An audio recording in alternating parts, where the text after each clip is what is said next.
I'm Corey Costello, and this is TehachaPod's Eye on the Capitol. Eye on the Capitol is an informative look at state and national issues that impact your life in Tehachapi. From new proposals, new laws, and even future legislation, we do the research and pass on that information to you while you go about your life. On today's episode, the elections are over, sort of. What does that mean for Sacramento and Washington, D.C. as lawmakers return to work? Plus, one seat still remains now that the election dust has settled. Who is running for the vacant 32nd State Assembly District seat representing much of Kern County? California lawmakers are claiming dedication to reducing the cost of living as the next two-year legislative cycle kicks off in Sacramento. Plus, the governor releases a preview of his budget, once again a balanced proposal, but at a cost to state reserves, and a new tool to help us better keep track of what's happening in Sacramento. On the election front, nearly all local races were settled following the certification of the November election by the Kern County Registrar of Voters. But we're not out of the election season just yet. Political ads shall be returning soon as we once again will experience a special election for the 32nd State Assembly District seat that was vacated by Congressman Vince Fong following his election to Congress. Fong exited the Assembly race last year following the resignation of Kevin McCarthy from the Congress post. Fong was sued by the California Secretary of State, claiming he was running for two seats at once, an accusation a district court judge did not agree with, as Fong was following a loophole in the California open primary law. The loophole has since been closed, but Fong remained on the ballot for both seats and won. That means a special election for the state assembly seat. 4 candidates officially filed for the position. Bakersfield businessman Stan Ellis was the first to file. The Republican is endorsed by Congressman Fong and Congressman David Valadao, along with State Senator Shannon Grove. Chris Cruz Boone will also be on the ballot. The Bakersfield resident has filed as a Democrat, but has been critical of many of the policies her party has enacted in Sacramento. Joining them is El Cajon Unified School District Board member Holly Willoughby and William Brown, the only candidate to file in Tulare County, of which the seat also represents. Candidates are being certified by the California Secretary of State's office, with mail-in ballots set to be mailed to voters on January 27th. In Sacramento, new lawmakers were sworn in order to begin the new legislative session, and Governor Gavin Newsom has wasted little time presenting a glimpse of the state budget. The governor's $322 billion spending plan is balanced, but will rely on some reserves, and as a placeholder until the formal inauguration of President-elect Donald Trump, who claims he'll remove billions of dollars from the federal government to the state of California, which could lead officials to make several budget cuts. About 1/3 of the state's budget relies on federal subsidies. While few details have been released, the governor claims the budget still makes investments in education and infrastructure, along with spending to deal with the homeless crisis. Little new spending is proposed in the bill, with a formal presentation set for later this week to lawmakers. The governor will fully implement transitional kindergarten statewide, providing the TK classes for some 400,000 students. The budget plan also relies on an anticipated increase in wealth taxes paid by the top 1% earners in the state, and calls for an increase of the state's film tax credit to $750 million in order to lure film and television production back to California after Hollywood has taken a back seat in recent years to states such as Georgia and New York. Tax revenues are coming in higher than anticipated by the Government Analyst's Office, to the tune of $16.5 billion. Last year, the budget faced a $42 billion shortfall, with this year's shortfall anticipated to be around $32 billion. The state saved over $1 billion in the last budget cycle by eliminating 6,500 vacant positions, and another $3.5 billion by scaling back on travel expenses and modernizing the state's IT system. Lawmakers are expected to budget over $25 million to the State Department of Justice to prepare for legal battles in the courts against the incoming Trump administration. As we brought to you last time on this podcast, the governor admits many of the lawsuits the administration brought against state policies in Trump's previous term were dismissed on legal technicalities, and he anticipates a more prepared federal legal team during the second term. While the governor has stated that he supports President-elect Trump in his ability to serve all Americans, he will be ready for cases of overreach when the courts could be the answer.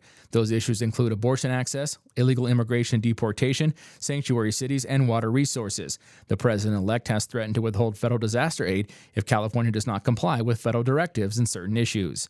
The governor was in Kern County this week driving a ceremonial spike into a ceremonial section of high-speed rail near Shafter. Despite cost overruns and a threat of no additional federal aid, the governor remains dedicated to the project. During a press conference, the governor called the high-speed rail not a transportation project but a transformation project. The first stretch is set to only connect Bakersfield to Merced, far from the original promise of Los Angeles to San Francisco. The governor claims the High-Speed Rail Authority has a cooperative agreement in place to eventually continue the line into the high desert and connect with the privately financed Brightline train that is expected to connect Victorville to Las Vegas. When Anthony said, this is not just a transportation project, this is a transformation project. I've never seen or thought of this, or never thought of this fundamentally as a project that's just about rail. It's about economic development. It's about creating a sense of place. It's about upzoning around the rail. It's about infrastructure, yes, physical infrastructure, but also building that human capital and that human infrastructure as a big part of it. So the workforce component, Chris, yes, is a big damn deal. 15,000 jobs is a big damn deal. All the apprenticeship investments are a big, big damn deal. The fact that we are here today to make visible, finally, we are here to lay some track to make real and visible all of the hard work over the course of the last decade, decade and a half is a big damn deal. To the cynics that are filled with cynicism, that stand on the sidelines and don't engage, we're here making this work. Would we have started this whole thing in 28 with a different, you know what? We can't go back. We just have to accept the responsibility of where we are, and that's exactly what we are doing. We've substantially funded this project. Yes, there is a gap, but it's not a gap that we cannot close to get the Merced Bakersfield operationalized. The gap the governor is referring to is currently estimated between $7 and $11 billion, with $22 billion funded and costs estimated for completion around $29 to $31 billion. The Department of Government Efficiency, which will be led by Elon Musk and Vivek Ramaswamy, might be coming for federal funding to California's high-speed rail. Supporters of the struggling project have received $6.8 billion in federal funding thus far, but the project may be on the federal chopping block by the unofficial agency that will make recommendations to Congress to streamline the federal government and cut spending by the United States' 250th anniversary in 2026. California High-Speed Rail Authority was hoping for an additional $8 billion from the federal government to complete the project, which has struggled in recent years with obtaining federal funding and has been beset with both delays and cost overruns. Its initial scope of a high-speed rail line from Los Angeles to San Francisco, originally projected in 2008 to cost $33 billion, is now projected to cost between $88.5 and $127 billion. As the new two-year legislative cycle begins in Sacramento, California's legislative leaders have pointed towards the cost of living as their main priority, vowing to reduce energy costs and build more housing, two issues that State Assembly Leader Robert Rivas and Senate Pro Tem Mike McGuire have admitted are too high and they've not done enough to work on. There have been few details thus far on how this can be accomplished, especially in the wake of the California Air Resources Control Board recently agreeing to tighter low-carbon emission standards for fuel, which is expected by most to raise fuel costs as refineries adjust to the new fuel type. Many new housing requirements have fallen on local governments despite state increases in green energy codes for new home construction, along with the lack of progress on reducing the requirements for building projects under the California Environmental Quality Act, also known as CEQA. The recent national election results have not swayed California lawmakers as Democrats maintain total control in Sacramento, including 60 out of 80 seats in the Assembly and 30 out of 40 seats in the Senate. McGuire and Rivas insist those results refute the notion that they have fallen out of step with what Californians want. Speaker Rivas noted that the housing affordability issue is a civil rights crisis of our time and urged leaders not to be fixated on Trump policies while they address California's own issues. In order to do so, Rivas has limited the amount of bills an Assembly member can introduce during the next two-year session to 35, down from 50 in the prior session. Assembly Republican leader James Gallagher said he hopes his Democrat counterparts' concerns are genuine, noting talk is cheap and there must be an undoing of Democrat priorities over the last 10 years that led to this affordability crisis. With the two-year legislative session underway, new proposals are being introduced in Sacramento. Several are aimed at dealing with the state's homeowners insurance crisis brought on by wildfire risk and an exit of several policy writers from the state. Other bills are aimed at ensuring density bonuses for development projects are benefiting residential projects only and not large commercial projects that include a few affordable units. Earlier this week, Democrat Assemblyman Corey Jackson introduced AB 90 that would require college campuses in California to provide an overnight parking area for homeless students. The bill would require campuses to establish a program, designate an area for overnight parking, require permits for use of the area, and connect students utilizing the area with a campus worker who can assist them in finding other shelter. The bill would also indemnify campuses for injuries that occur in the overnight parking area. In the wake of the gender controversy surrounding the San Jose State women's volleyball team, Republican Assemblywoman Kate Sanchez of Moreno Valley has introduced AB 89 aimed at protecting gender equity and Title IX standards in high school athletics. The bill would require the California Interscholastic Federation to amend their policies to prohibit a student whose sex was assigned male at birth from competing in girls' sports. The bill seeks to ensure compliance with Title IX of the Federal Education Amendments of 1972, which prohibits discrimination on the basis of sex in educational programs or activities. Democrat Nick Schultz of Glendale has introduced AB 44, which will require the State Energy Resources and Conservation Commission to provide better forecasting of electrical power demand. The bill aims to develop technical guidance and load modification protocols to improve grid reliability. The commission is required to conduct assessments and forecasts of energy industry supply, production, transportation, delivery, and distribution, as well as demand and prices at least every 2 years. If you believe, like many Californians, that election results take far too long to process following the conversion to a mail-in ballot system, two lawmakers are seeking to streamline that process with their legislation. Introduced earlier in the session, Republican Assemblyman Juan Alanis of Modesto has introduced AB 16, which will require elections officials to start processing vote-by-mail ballots and return envelopes on the same day they are mailed, rather than 29 days before an election. This change would oppose a state-mandated local program that could result in additional costs for local governments.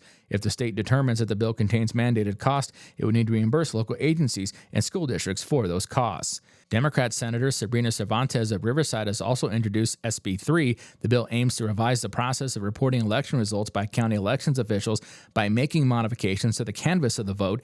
The existing law requires elections officials to commence the canvass no later than the Thursday following the election, making the results open to the public and reporting the results to the Secretary of State.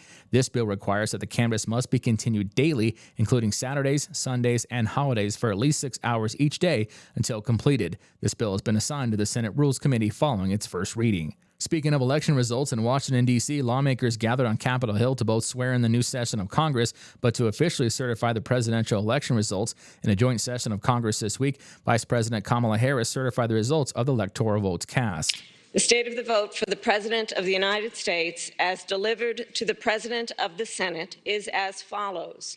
The whole number of the electors appointed to vote for President of the United States is 538. Within that whole number, the majority is 270. The votes for President of the United States are as follows. Donald J. Trump of the state of Florida has received 312 votes. Kamala D. Harris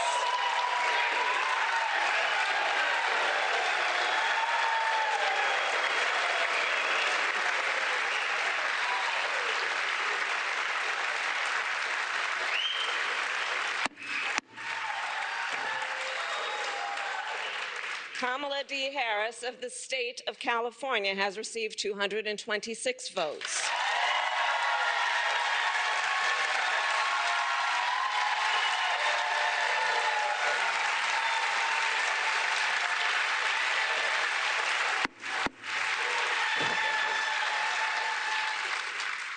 The whole number of electors appointed to vote for Vice President of the United States is 538. Within that whole number, a majority is 270. The votes for Vice President of the United States are as follows. J.D. Vance of the state of Ohio has received 312 votes.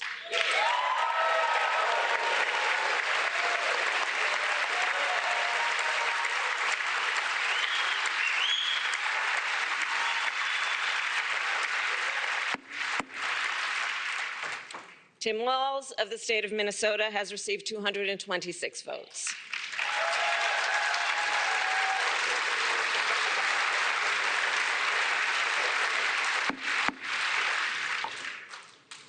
This announcement of the state of the vote by the President of the Senate shall be deemed a sufficient declaration of the persons elected, President and Vice President of the United States, each for a term beginning on the 20th day of January 2025, and shall be entered together with the list of the votes on the journals of the House and the Senate.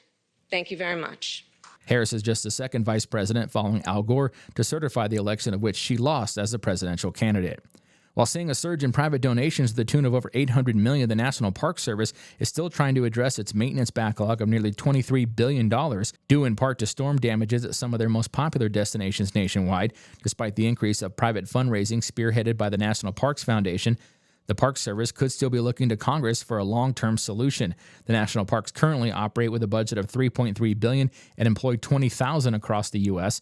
An additional $3.5 billion could be available in 2025 under the Senate's Interior Environment Appropriations Bill, with a House version cutting that down to $3.1 billion. The Great American Outdoors Act of 2020 appropriated $1.5 billion through 2025 to help address some of the maintenance backlog, and now advocates could approach the new Congress with a request to overhaul how the national parks distribute passes and permits, encourage technology to improve visitor experience, restore campgrounds, and address housing shortages near recreational areas.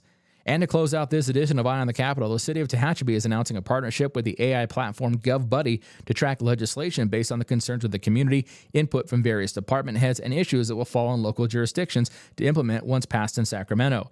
GovBuddy tracks introduced bills in Sacramento based on key terms inputted by the city and will give regular updates anytime a new bill is introduced, amended, heard in committee, or voted on in real time. It also provides legislative context links for action to support or potentially oppose harmful legislation to quality of life. Their Politics.ai program also uses an algorithm to understand legislators' voting history, align interests with others, committee assignments, and related bills. It also provides a predictive model to anticipate the chance of a bill to pass or be revived from a previous legislative session.